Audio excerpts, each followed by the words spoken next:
من حياة الثراء والقصور والغنى الفاحش لدرجة انه كان بيساعد أسرة حاكمة في السعودية لواحد ساب أسرته وراه ولجأ لحياة الكهوف والصحراء والقتل والرصاص والهروب من مكان للتاني ومن معسكر للتاني وانفجارات وعملية سرية بيقوم عليها العالم كله وما بتقومش ليه قومة تاني غير بعد فترة، وبيقدر يوصل لأكتر المناطق السرية والحساسة والمؤمنة جدا بشكل كافي وكأنه شبح بيظهر ويختفي زي ما هو عايز.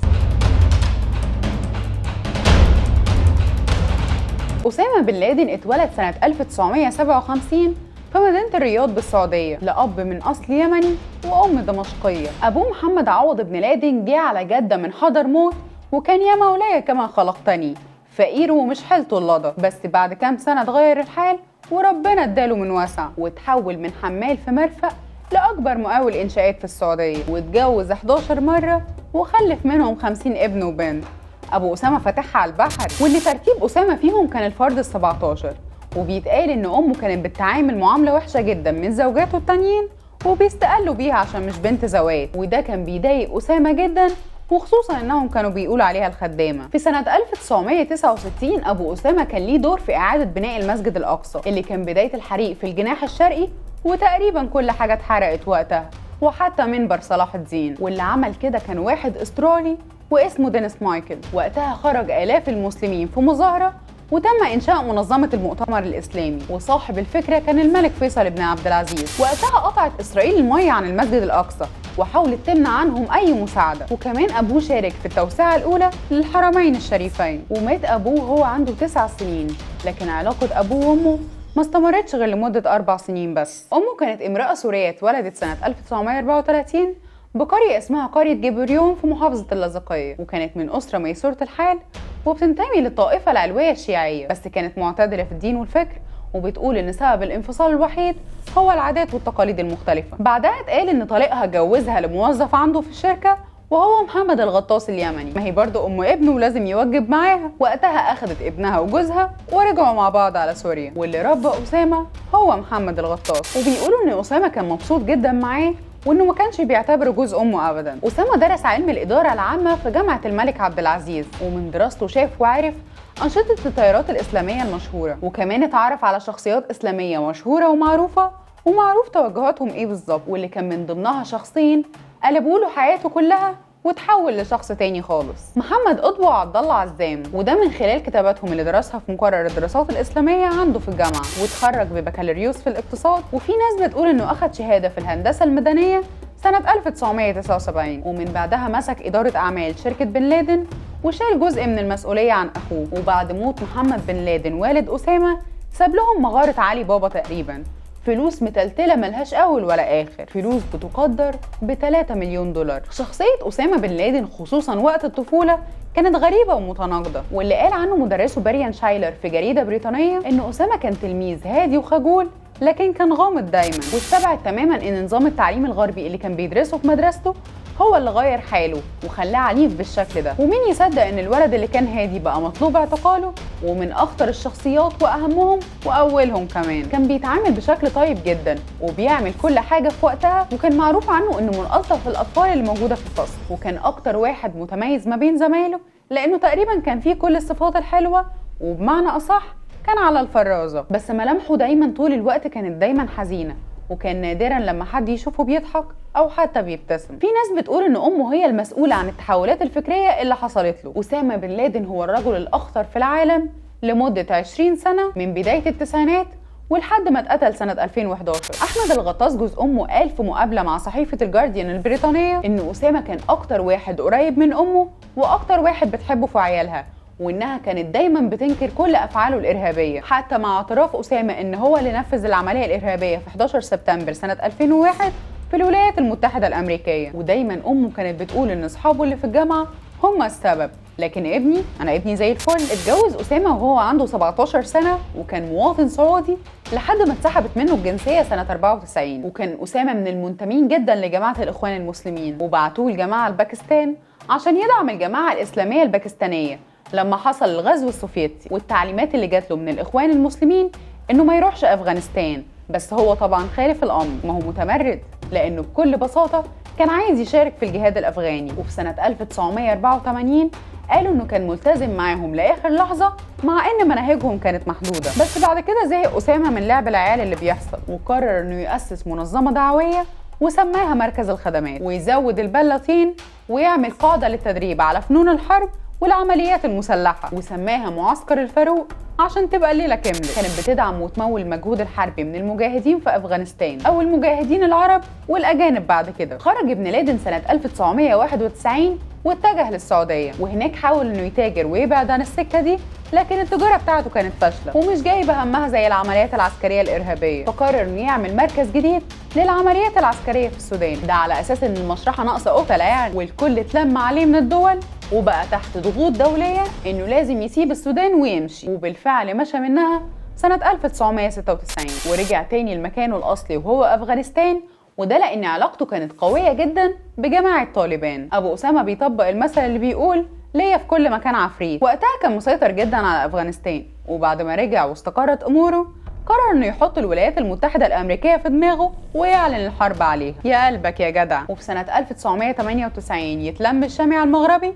ويتجمع اسامه بن لادن على ايمن الظواهري اللي كان وقتها الامين العام في جماعة الجهاد الإسلامي المصرية، واللي كان بيتم محاربتها وقتها من الدنيا كلها، عشان يصحى العالم على بيان من الجهتين بيقولوا ويشجعوا على قتل الأمريكيين وأي حد تبعهم مهما كان مين، وإنهم يخرجوا من المسجد الأقصى والمسجد الحرام. والدنيا ولعت وقامت ما عادتش نتيجة البيان اللي طلع، وده اللي حصل لما ارتكبت القاعدة تفجيرات نيروبي ودار السلام، واستغلوا وقتها ثروة عيلته اللي كانت تقدر بحوالي 7 مليار دولار، واستغلوا وقتها حصته من المبلغ الضخم ده عشان يدعم المجاهدين الأفغان ضد الحرب السوفيتية في أفغانستان. أسس أسامة بن لادن هو واللي كانوا معاه سجل القاعدة سنة 1988، واللي كانت عبارة عن قاعدة معلومات فيها كل حاجة عن حركة المجاهدين والسجلات زي الإدارة المستقلة. وعشان كده اتسمى سجل القاعدة لأن القاعدة فيها كل الخطوات والمراحل من بداية بيت الأنصار اللي هو أول استقبال مؤقت للي جايين طازة للجهاد قبل ما يروحوا التدريب، وبعد كده المساهمة في الجهاد ومعسكرات التدريب والجبهات. في سنة 1988 لاحظ أسامة إن حركة المجاهدين العرب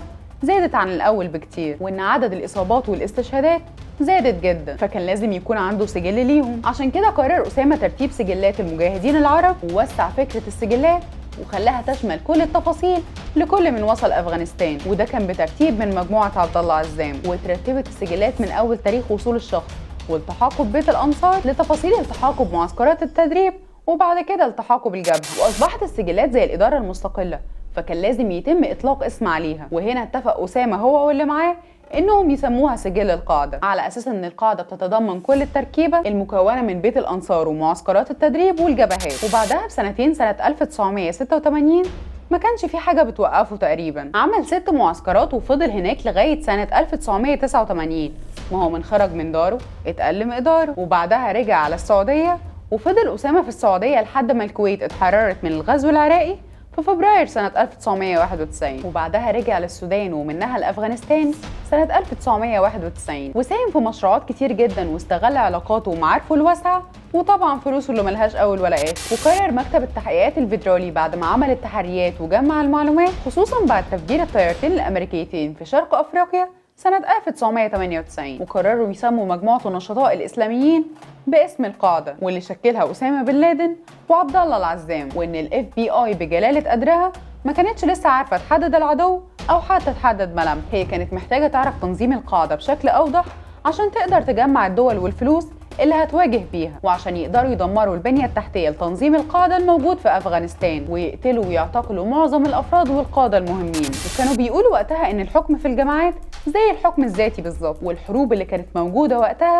كانت زي التربة الخصبة اللي بتتكون وبتزيد بسرعة جدا، خصوصا بعد الاحتلال الأمريكي للعراق والعمليات التدميرية العسكرية اللي بيقوم بيها الجيش الإسرائيلي في فلسطين، واللي مات فيها أكتر من 3000 شهيد فلسطيني، وده اللي اتعرف عن عدد الضحايا وقتها، والله أعلم العدد الحقيقي كان إيه. بعد الانسحاب السوفيتي من أفغانستان رجع ابن لادن للسعودية، وعارف بعد فترة من وصوله إنه ممنوع من السفر. وقتها فكر إن السبب هو الانسحاب الروسي وتفاهم القوى العظمى، وإن السبب مثلا إنه عنصر عالمي ومطلوب في كل حتة. ومن هنا بدأ يدي محاضرات لكل الناس. وزارة الداخلية السعودية ما منعتش سفره بس، دي كمان وجهت ليه تحذير من إنه يمارس أي نشاط علني. وفي نهاية سنة 1992 صدر أمر بتجميد أمواله وتحويل قضيته لأعمال المخابرات الأمريكية، والسعودية سحبت منه الجنسية. وخلال إقامته في السودان حصلت أحداث اليمن والصومال وانفجار الرياض، وتعرضت السودان لضغوط كبيرة جدا من الدول العربية وأمريكا عشان تسلم أسامة بن لادن، فخرج هو وشلته لأفغانستان. يعني أي مكان يروح فيه الدنيا تقلب لبش. كان أسامة بن لادن هو محور الهجوم الإعلامي الدولي، والدنيا كلها بقت بتتكلم عليه بعد هجمات 11 سبتمبر، واللي نفذها تنظيمه هناك في أمريكا وكأنه بيقول لهم مش انتوا عايزينه، احنا جينا اهو لحد عندكم. وفضلت الولايات المتحدة وحلفائها عمالة تحاربهم، لدرجة انه بيتقال انها أطول حرب مستمرة في تاريخ الولايات المتحدة نفسها. وكل اللي مستخبي ظهر، والحوادث والانفجارات اتقال ان أسامة بن لادن هو المسؤول الأول والأخير عنه. وأغلب دول العالم بدأت توجه له اتهامات، وخصوصا طبعا ماما أمريكا اللي هي لا طايقاه لا في سما ولا في أرض، ولا هو طايقها، واللي كانت عايزة تخلص منه بأي طريقة وبأي ثمن. خد بقى عندك لستة الاتهامات اللي جاية دي: التآمر على قتل جنود أمريكيين كانوا في اليمن وفي طريقهم للصومال سنة 1992، قيام شبكة بن لادن بمعاونة مصريين باغتيال الرئيس حسني مبارك في أديس أبابا بأثيوبيا سنة 1995، قيام جماعة الجهاد الإسلامي المصرية اللي كان ليها علاقة مباشرة بأسامة بن لادن بتفجير السفارة المصرية في باكستان سنة 1995 وقتلوا فيها أكتر من 20 مصري وباكستاني، تآمر جماعة بن لادن على تفجير طيارات أمريكية وقتل البابا. يقف عند كده ويهدى؟ أبدا، ما يبقاش أسامة بن لادن يجي ويعلن الحرب على الولايات المتحدة الأمريكية سنة 1996. وفي سبتمبر سنة 2001 اتهمت الولايات المتحدة بن لادن انه المسؤول الاول والاخير عن الهجمات اللي حصلت على مركز التجارة العالمية ومبنى البنتاجون، وكان تقريبا عدد الضحايا حوالي 3000 شخص، والخسائر الاقتصادية كانت جبارة ووصلت ل 150 مليار دولار. وتقريبا كده الخبطة دي جت في عينيهم وعمتهم. وفي 20 أغسطس سنة 1998 ضربت الولايات المتحدة عدد كبير جدا من المرافق اللي كان حواليها اعتقادات بأنها بتستخدم من ضمن شبكة بن لادن. الأهداف كانت عبارة عن 6 معسكرات تدريب تابعة للقاعدة، ومصنع للأدوية في السودان كانت الاستخبارات الأمريكية بتشك إنه بينتج مكونات أسلحة كيماوية، بس الولايات المتحدة بعد ما هجمت على المصنع قالت إنها كانت معلومة مغلوطة وإن ما كانش فيه أي أسلحة كيماوية. وبعد هجمات سبتمبر 2001 الشهيرة، إدارة الرئيس السابق الأمريكي جورج بوش حطت أسامة بن لادن وتنظيم القاعدة على رأس المطلوبين، وفضلت تدمر كل حاجة وأي حاجة اعتقدت إنها تبع القواعد تنظيم بن لادن في أفغانستان. وفي 10 سبتمبر سنة 2002 اتسمع صوت بن لادن، وده من خلال شريط أذاعته قناة الجزيرة بتمدح فيه منفذي هجمات سبتمبر. وقتها الناس قالت بس كده، ده دليل قاطع على ان هو ورا كل الاحداث دي. ومن ساعتها اتغيرت كل الاوضاع السياسيه والعسكريه، ومش في افغانستان بس، ده في كل دول العالم. وقدر بن لادن انه يستخبى لمده 10 سنين كامله من بداية الحرب. وفي فجر يوم الاثنين في 2 مايو سنة 2011 اتمكنت قوة أمريكية من الهجوم وتهويش بن لادن لما كان في مكان سكنه بالقرب من إسلام آباد في باكستان، واتقتل برصاصة في دماغه، وبعد كده اترمت جثته في البحر في السر. وده بعد ما وصفته الحكومة الأمريكية إنه كان من ضمن الشعائر الإسلامية الخاصة بينا، وإنه ما كانش إرهابي ولا حاجة، وإن كل القتل اللي حصل ده من ضمن الإسلام، وهي دي صورة الإسلام. احنا طبعا عارفين ان ده ملوش اي علاقة بالإسلام ولا من بعيد ولا من قريب، بس هم بيحبوا يشوهوا صورة الإسلام بمناسبة ومن غير مناسبة. واعتبرت تغطية موت أسامة بن لادن لوسائل الإعلام إنها ثالث أكبر قصة إخبارية في العالم في القرن ال21. فبعد أقل من أسبوع على إعلان الرئيس الأمريكي باراك أوباما إن القوات الأمريكية قتلت زعيم القاعدة في باكستان، وقتها قصة أسامة بن لادن اتقالت أكتر من 84 مليون مرة في وسائل الإعلام العالمية وفي مواقع التواصل الاجتماعي والإنترنت، وكانت وقتها هي حدث الموسم، ومات الرمز اللي كان مطلوب عالميا. كانت معكم شروق السرافي في برنامج الحكاية من البداية.